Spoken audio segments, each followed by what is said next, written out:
पूर्वी लिव्हरचा आजार म्हटलं की मद्यपान असणारच हे गृहीत धरलं जायचं. नंतर असं लक्षात आलं की जे लोक मद्यपान करत नाहीत त्यांच्यामध्ये सुद्धा लिव्हरच्या तक्रारी आणि त्यातही विशेष म्हणजेच फॅटी लिव्हरची तक्रार आढळून यायला लागली. आणि मग अशा फॅटी लिव्हरचे दोन प्रकारचे पेशंट आपल्याला सापडायला लागले. एक होते अल्कोहोलिक फॅटी लिव्हरचे पेशंट आणि दुसरे होते नॉन अल्कोहोलिक फॅटी लिव्हरचे पेशंट. नंतर जसं जसं आणखी याच्यावरती संशोधन झालं तसं लक्षात आलं की जसं आपली जीवनशैली बदलायला लागली त्या वेळेला आपलं मेटाबॉलिक डिस्फंक्शन व्हायला लागलं. आणि त्यामुळेच अलीकडे ह्या आजाराचं नाव बदलूनच MEASLD म्हणजेच metabolic dysfunction associated liver disease असं करण्यात आलं. आता नाव कोणतंही असू दे पण लिव्हरच्या ह्या तक्रारी फॅटी लिव्हरचा हा आजार खूप महत्त्वाचा आहे. कारण 10 पैकी 4 जणांना तरी आजकाल ह्या तक्रारी दिसून येत आहेत.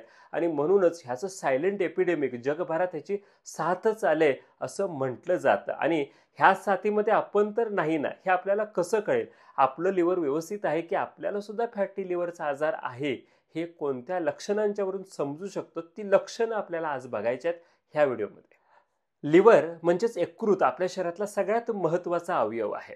कारण आपल्या शरीरामधले हार्मफुल केमिकल टॉक्सिन्स बाहेर टाकणे म्हणजेच बॉडी डिटॉक्स करणे, काही एन्झाईमचं सिक्रेशन करणे आणि हार्मोनल बॅलन्स मेंटेन करणे, यासोबतच जवळपास 500 असे फंक्शन्स आहेत जे लिव्हरशिवाय होऊ शकत नाहीत.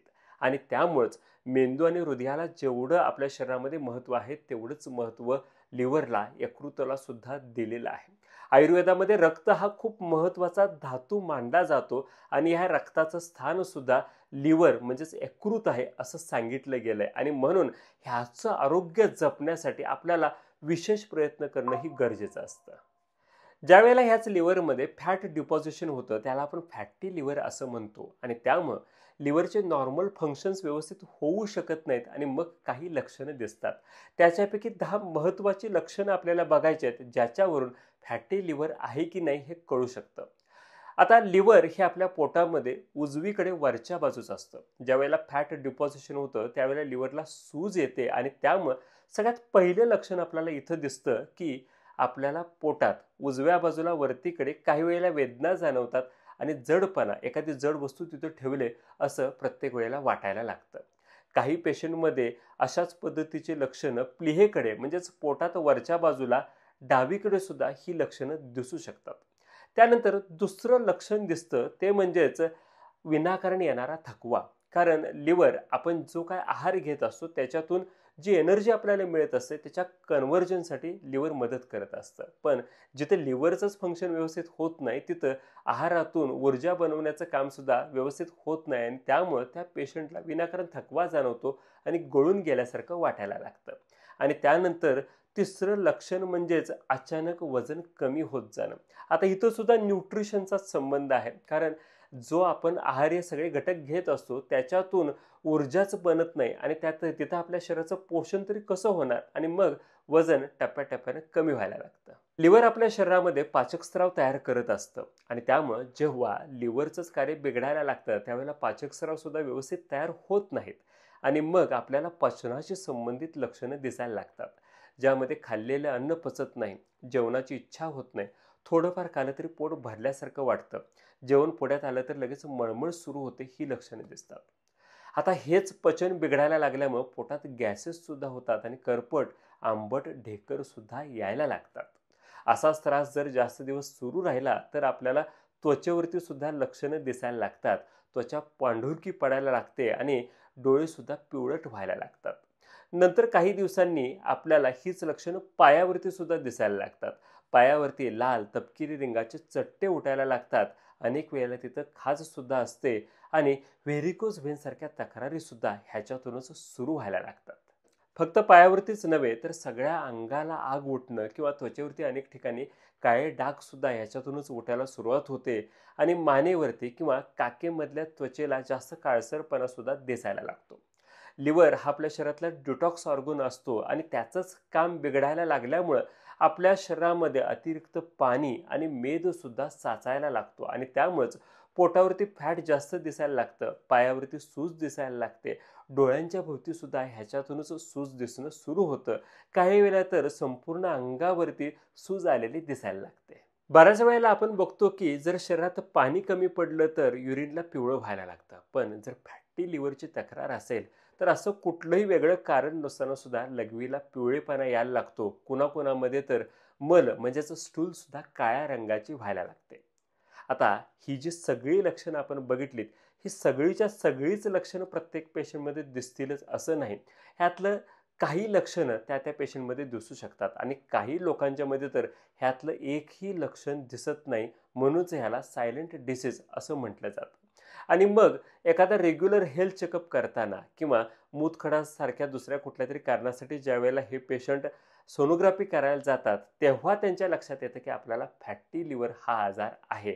ज्यांच्यामध्ये हाय बीपी, हाय कोलेस्ट्रॉल आणि हाय शुगर लेवल दिसते, त्या लोकांना ह्या फॅटी लिव्हरची जास्त रिस्क असते.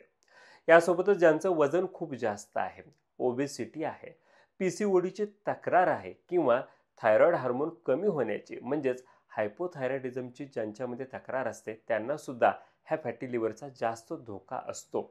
आणि ज्यांची लाईफस्टाईलच चुकीची असते, झोपण्याच्या सवयी, खाण्यापिण्याच्या सवयी ज्यांच्यामध्ये चुकीच्या असतात, त्यांना सुद्धा फॅटी लिव्हर खूप प्रमाणात दिसून येतो. ह्यापैकी काही लक्षणं जरी तुम्हाला तुमच्यामध्ये दिसलीत तर वेळीच डॉक्टरांचा सल्ला घ्या. ते तुमची तपासणी करतील. गरज वाटलं तर लिव्हर फंक्शन टेस्टसारखी एखादी ब्लड टेस्टसुद्धा तुम्हाला करायला लावतील. त्यातूनही त्यांना जर गरजेचं वाटलं तर ते अल्ट्रासोनोग्राफी, सिटी स्कॅन किंवा MRI सुद्धा करायला सांगतील. पण ह्या सगळ्या तपासण्यातून जर तुम्हाला फॅटी लिव्हर असेल तर वेळीच निदान करणं खूप गरजेचं आहे. कारण जर फॅटी लिव्हरकडे दुर्लक्ष झालं तर नंतर लिव्हरच्या ज्या पेशी असतात त्या कठीण व्हायला लागतात. त्याला आपण लिव्हर फायब्रोसिस असं म्हणतो. त्याच्याकडे सुद्धा जर आपण दुर्लक्ष करायला गेलो तर लिव्हरच्या पेशी फक्त कठीणच होत नाही तर काही पेशी मृत पावायला लागतात. त्याला लिव्हर सिरोसिस असं म्हटलं जातं. आणि ह्याच्यामध्ये सुद्धा दुर्लक्ष झालं, योग्य उपचार मिळाले नाहीत तर ह्याच आजाराचा परिणाम लिव्हर कॅन्सरपर्यंत सुद्धा जाऊ शकतो. आणि त्यामुळंच ह्या आजाराचं जेवढ्या लवकर तुम्ही निदान कराल, जेवढ्या लवकर तुम्ही लाईफस्टाईलमध्ये बदल कराल आणि लवकर औषध उपचार कराल, तेवढं ह्याचे गंभीर परिणाम तुम्हाला नक्कीच टाळता येतील.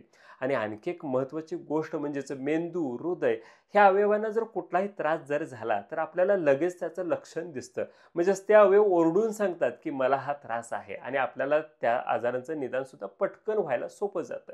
पण लिव्हर मात्र त्याला होणारा त्रास असा लवकर कुठल्या लक्षणातून दाखवत नाही, ओरडून सांगत सुद्धा नाही. आणि त्यामुळेच लिव्हरला होणाऱ्या ह्या तक्रारी आपल्याला समजून घ्याव्या लागतात आणि मग वेळीच त्यांचं निराकरण करावं लागतं. जर तुम्हाला फॅटी लिव्हरची तक्रार असेल तर घाबरून जाण्याची गरज नाही, कारण हा आजार रिव्हर्सिबल आहे. आयुर्वेदामध्ये ह्याच्यावरती अनेक चांगले उपचार उपलब्ध सुद्धा आहेत. फक्त लिव्हरसाठीच नव्हे तर आयुर्वेद असं सांगतो की कुठल्याही आजारावरती ज्यावेळेला तुम्ही उपचार करताय त्यावेळेला यकृताचा विचार करायलाच पाहिजे. आणि म्हणून यकृताच्याच आजारामध्ये आयुर्वेदाकडं चांगली औषधं, चांगले उपचार उपलब्ध नाहीत असं होणारच नाही. फक्त हे उपचार कोणते आहेत, ह्या उपचारांच्या सोबत आपल्याला लाईफस्टाईलमध्ये कोणते बदल करणं गरजेचं आहे, खाण्यापिण्यामध्ये कोणत्या सवयी आपल्याला चांगल्या लावून घेणं गरजेचं आहे, हे सगळं आपल्याला पुढच्या व्हिडिओमध्ये बघायचं आहे. हा व्हिडिओ जर तुम्हाला आवडला असेल तर साखर किती घ्यायला पाहिजे, मिठाचं प्रमाण जेवणामध्ये किती असायला पाहिजे, अजिनोमोटो घेतल्यानंतर आपल्या शरीरावरती त्याचे काय त्रास होतात, हे व्हिडिओसुद्धा आपण बनवलेले आहेत. त्याची लिंक मी तुम्हाला डिस्क्रिप्शनमध्ये देतोय. ते व्हिडिओसुद्धा तुम्ही बघून घ्या. तुम्हाला ते व्हिडिओसुद्धा नक्की आवडतील. पुन्हा पुढच्या व्हिडिओमध्ये भेटूयात. धन्यवाद.